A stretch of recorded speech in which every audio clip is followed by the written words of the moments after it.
I'm a little bit concerned, just to say the least, but I'm going to go into this here. So, obviously, all of our critical resources are under threat at this point.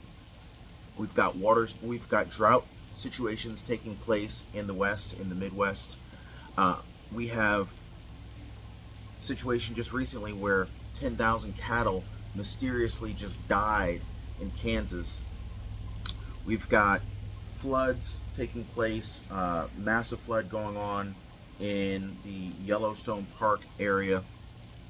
It's interesting how one region of the United States is literally in the middle of a drought, and then another part of the United States is having too much water being present in the ecosystem. Really interesting how that works. But let's then you've got mysterious plant fires left and right. Mysterious plant fires, semi trucks catching fire. Now, some of these situations are absolutely accidental, but then you have to question the validity of all of these different circumstances. And it's unusually concentrated, in my opinion, to our food supply system. I mean, baby formula shortages, food shortages, empty shelves. Not so much empty shelves now, but we had seen that, and President Biden warned us of food shortages just a couple of months ago moving forward. Many of the politicians and lawmakers are indicating that the war in Russia, the war between Russia and Ukraine, is going to impact our food supply system going forward. And I could see that. I can understand how certain resources that we would normally import from those countries and surrounding countries could be affected by that. That makes sense. I get it, right? But it's just too many incidents. It's too many unusual situations occurring back to back to back to back. I mean, 10,000 cattle just mysteriously dying in the middle of Kansas is just really unusual to me. Baby formula shortages. I mean, like, there's no one is being spared in this environment that we're living in. And I just read an article that the sales of bunkers from millionaire level bunkers has gone up by 2,000%. So it makes me wonder, like, what's really going on here, right?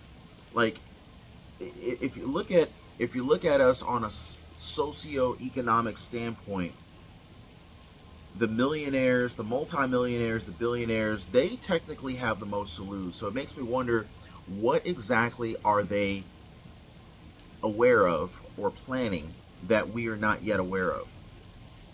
10,000 cattle, thousands of cattle died in Kansas in recent days due to sweltering heat and humidity, officials say. It says that the deaths are centered in southwest Kansas, where several weather factors led to heat stress for cattle. It goes on to say that temperatures were in the 80s and low 90s until a sudden spike of 100 degrees hit on June 11th, followed by 2 more days of triple-digit heat, according to the Weather Channel. Now, I can attest to the heat. I mean, it's very hot here. It's been in the hundreds for several days. At least 2,000 animals were lost, Reuters reported. This figure is based on a number of carcasses that the state officials were asked to help dispose of, but the number here is reportedly much higher. Up to 10,000 cattle or more have died, according to DTN, which is an outlet that specializes in the agricultural industry analysis. Quote, "We do know from reports from our members that there have been a significant number of deaths in the area of the state." This comes from Charlotte Higgins, who is the vice president of communications for the Kansas Livestock Association. So certainly a credible source. It sounds like it's actually closer to a figure of 10,000 cows that have died in recent days. And this is just really odd. Like, that's just weird. I'm going to have to do some digging, and maybe you guys would know, is this normal? I mean, do we normally have a large number of cattle that die during the summertime or during any period of time as a result of excess heat? To me, it just seems very, very strange, And I don't know of a history of it, but maybe you guys could fill me in on that one. And, you know, as far as the baby formula shortage situation, from a mother, from a father standpoint, from a parental standpoint, obviously this is a critical problem, which is driving many mothers, many fathers, families to go through to critical lengths to attempt to acquire baby formula.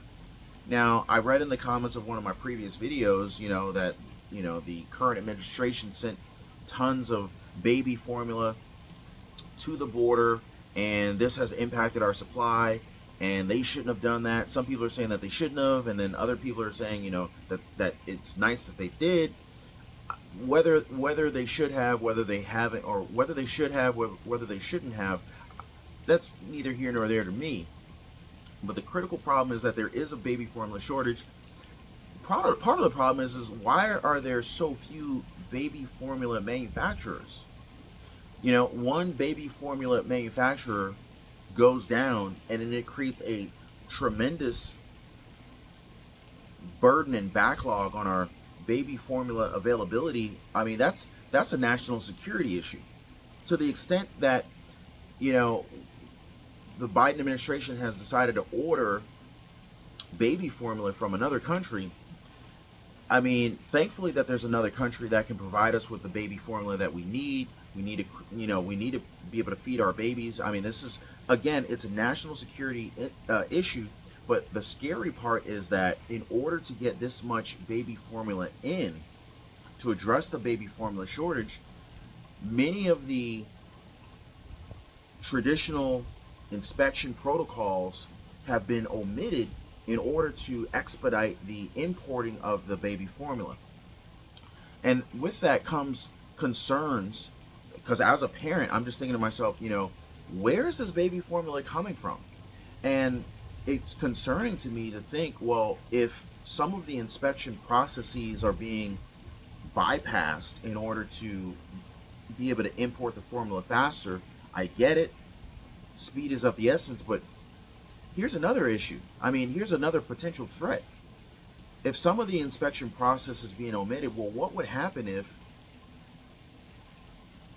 the baby formula was contaminated along the way, whether intentionally or unintentionally? I'm just saying, that could create, I'm not even going to say what that could create, but I'm just saying, if ever that was to be a concern, if ever somewhere along the delivery from point A to point B, baby formula was able to be accessed or tampered with, the scale of the magnitude of that particular issue would be at a minimum catastrophic. I'm trying to not be in YouTube jail for saying the wrong thing, but I think you guys understand where I'm going with this here. If these inspections are, if some of the red tape is being removed, some of the inspection processes are being removed, I'm just imagining what could possibly go wrong with that in an attempt to expedite getting more baby formula in. Now, here's another situation. So many families have decided, I'm not just going to allow my baby to starve. I'm going to attempt to address this baby formula situation myself. So many parents have decided to, fly out to wherever baby formula may be. Perhaps they've made a vacation out of it. I don't know. But I know that many parents on different forums have indicated that they're, flying to different states to get baby formula. They're flying out of the country to bring baby formula back for their family. But just recently, Delta, at the Atlanta Hartsfield Jackson Airport, over several hundreds, if not in the thousands, of flights have been canceled out of the international airport. It goes on to say that It goes on to say that on one of the worst summer travel days, which was Thursday, just a couple days ago, more than 10,000 flights were canceled or delayed nationwide. As of 5 p.m. on Friday, more than 6,000 flights across the country were delayed or canceled, according to FlightAware. American Airlines and Delta had the most cancellations. As of 8 p.m. on Saturday, officials say that there were 403 total delays within, into, or out of the United States at Hartsfield-Jackson Airport. Now, this is scary from a multitude of perspectives. Number one, let's just say you're one of the mothers, one of the families that happen to, take a flight in order to obtain, to procure, to purchase baby formula from another state, right? Now, more than likely, you're not going to be able to just bring this baby formula on as checked baggage because, well, they're going to check your bags. The liquid is too much. The liquid would exceed the amount of liquid you can bring on a carry-on, so that's not going to happen. So they're going to check the bags. Are these bags in a climate-controlled environment? I mean, it's just going to get thrown on with luggage, I'm thinking. So more than likely, it's not going to have a climate-controlled environment. You guys correct me if I'm wrong.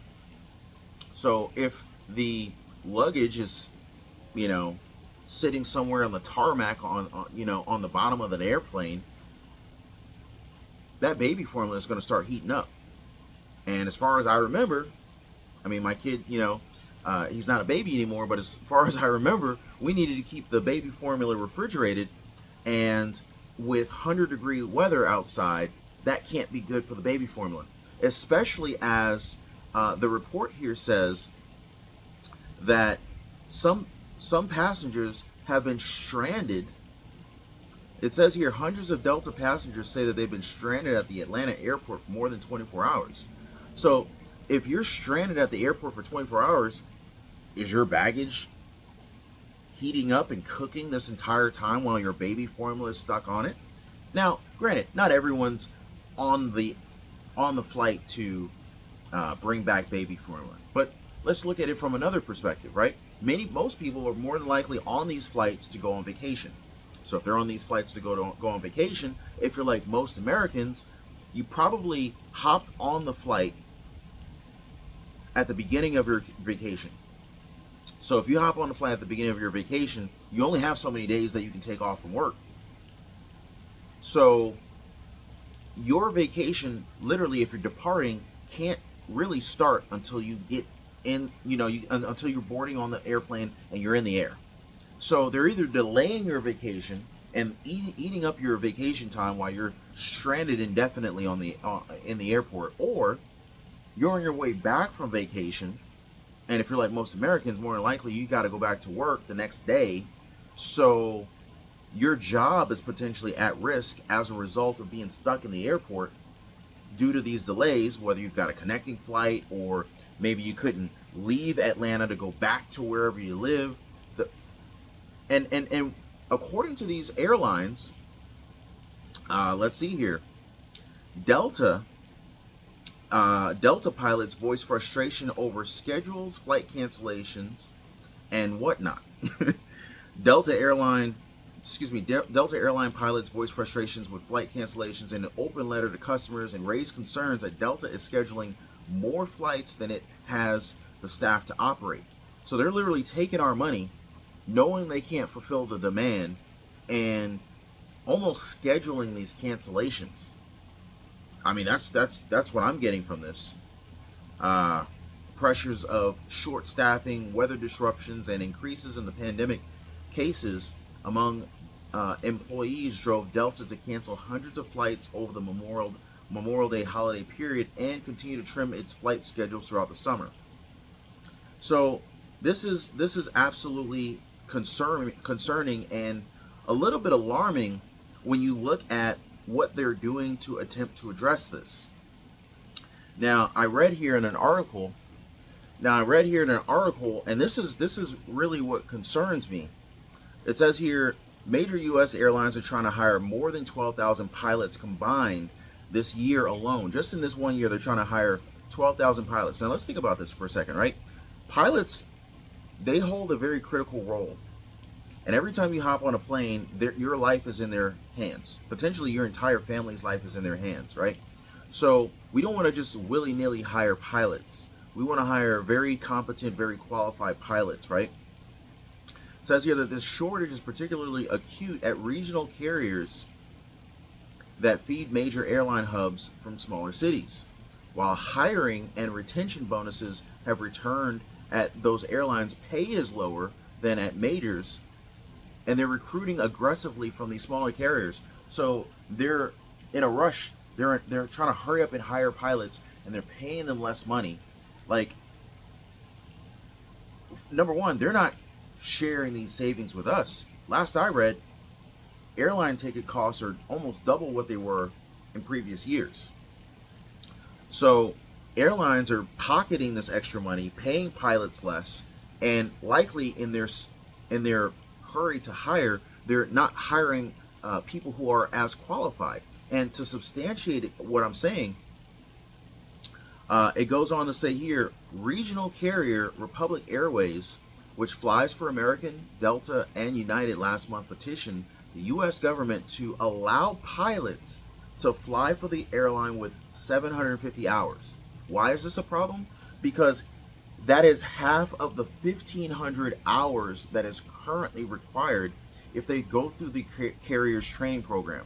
There are already exemptions to the 1,500 hour rule, such as for U.S. military trained pilots and those who attend 2- and 4-year programs that include flight training. Now, okay, obviously, if you've been flying for the military for, the last 5, 10, 15, 20 years, maybe though I'm totally okay, because they've already proven themselves, because they've been flying for the military. So maybe they don't need to do 1,500 hours, maybe they do 750 like they're saying, right?